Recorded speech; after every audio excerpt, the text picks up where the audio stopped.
So what's up guys, welcome back again to another vlog.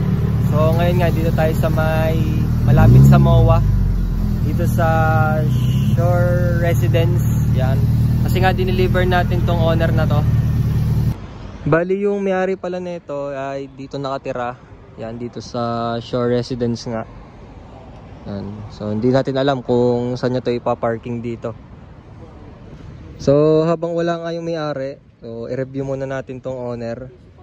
So kung mapapansin nyo nga, yan, FPJ nga siya, pero yung mags na ginamit natin is 15s. So ngayon lang tayo gumamit ng Atara dito sa ating FPJ. Kasi kadalasan nga yung mga ginagamit natin ay yung malalaki. Yan, itong ating FPJ na to para siyang crossover ng Tamiya. Kita nyo naman yung mga pyesa natin pang Tamiya, nilagay natin dito lahat sa FPJ. At ang mas interesting nga dito guys, kaya pop the hood natin. Kuya ano? Parinig ka? Ikaw nga mag-boss ng hood. Yan. Si Kuya Makmak ang magpapop the hood. Papakita na sa atin ni Kuya Makmak. Yan.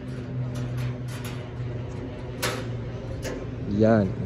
Naka ano tayo? 4AG black top. Bali itong makinang to, binili namin to sa Japan Surplus. Yan. Tingnan nyo, meron pa siyang tatak. Yan. Tapos naka headers tayo.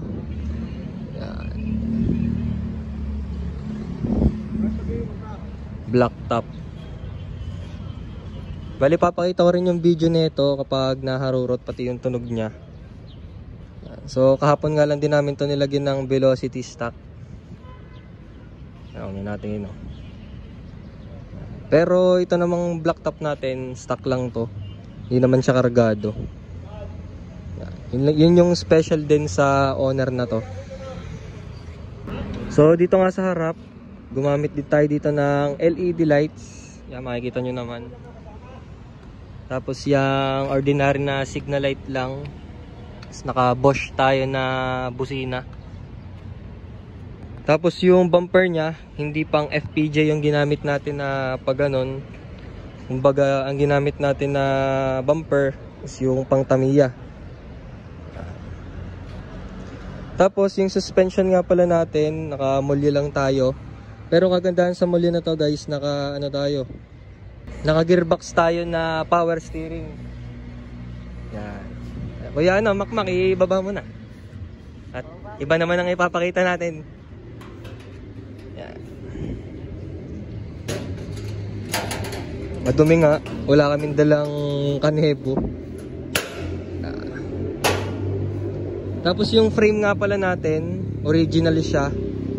Yan, meron siyang design. Tapos yung ginamit nga pala natin dito na side mirror, ito. Yan, bagay naman siya. So first time nga lang din namin gumamit ng ganitong side mirror. Kasi nga kadalasan yung ginagamit natin sa Tamiya ay yung mga pang F1. Yan. Tapos kahapon nga, bago namin ito i-deliver, kinabitan na ni Kuya Mario ng trapal. Yan. Tapos dito nga sa likod guys, naka tailgate din tayo. Tapos naka LED tayo na taillights. Yan, all working yan. Dito sa taillights na to, itong LED to, maganda to guys. Bumili na rin kayo dito. Nito pala. Yan, meron na siyang signal light, tapos yung brake nandiyan na rin. Maliwanag din siya. Yan. Ay, dito pala yung may-ari. Yan, si Bossing yung may-ari. Yan. Saan nyo po yung paparking? Wala akong parking. Yun lang. Yan, tapos dito naman sa loob, pakita natin. Yan, meron din tayo dito mga switches. Tapos itong ating DP gauges, lahat to guys working. Meron tayong volt, oil pressure, water temp, pati RPM. Yan. Tapos naka-spoon tayo na steering wheel. Yan yung ating cambio, ordinary lang. Tapos naka-recar seats nga pala tayo.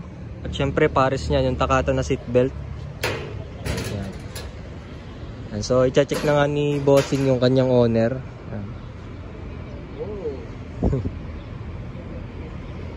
Yan. So itetesting nga ni Bossing yung owner na binili niya. So medyo kinakabahan nga daw siya kasi first time niya daw makakapag-drive ng gano'n na makina. So yan, samahan natin si Bossing. So hindi na pala ako sasama. So si Kuya Joel na lang para ma-videohan ko sila na rolling. Yan. Sayang wala tayong dalang pamunas, hindi natin napunasan. Kasi nga galing tayo sa biyahe. Pero okay lang. Kita ko naman sa mukha ni sir na nagustuhan niya yung owner na pinagawa niya. Bali yung may-ari nga pala guys, taga Canada siya. So nagbakasyon lang siya dito sa Philippines para makita nga niya yung owner niya. So ang alam ko, next week aalis na ulit siya. Kasi gusto nga lang niya makita yung owner niya na gawa na.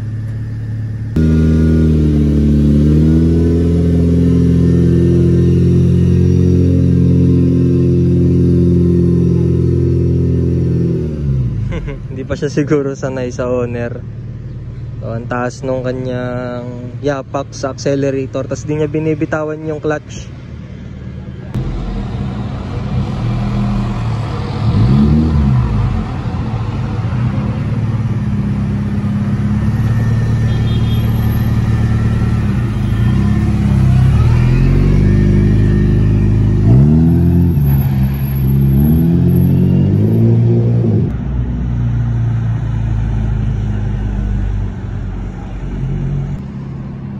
Na, dito na ulit sila.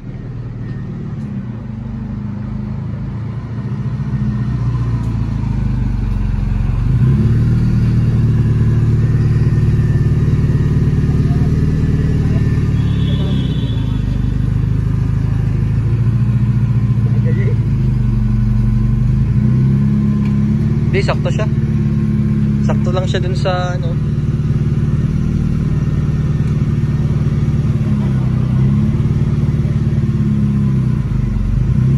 Kabisado na, pag nakabisado wala na eh. Hey!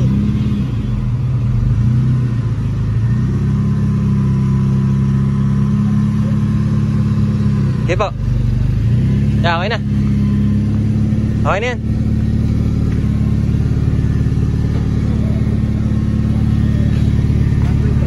Wala man brake. Ano, pagtaas niya ha? Yan guys, meron nga tayong foreigner na nakaka-appreciate ng owner natin. Yan, bali kasama siya ni Bossing. Tapos ito naman si Sir ay bayaw ni Boss. Yan, tapos kasama nila na yung foreigner. Yan, so nagtatanong siya sa akin kanina. Tik na akong manusbilid guys. Tinanong niya ako kung magkano, kung anong meron dito sa owner natin. Yun. Yan, shout out sa'yo boss. So pinakalas ko nga guys yung ating trapal para mas makita nila yung itsura ng ating FPJ. Kasi mas maganda pag walang trapal. Yan, kitang kita nyo naman.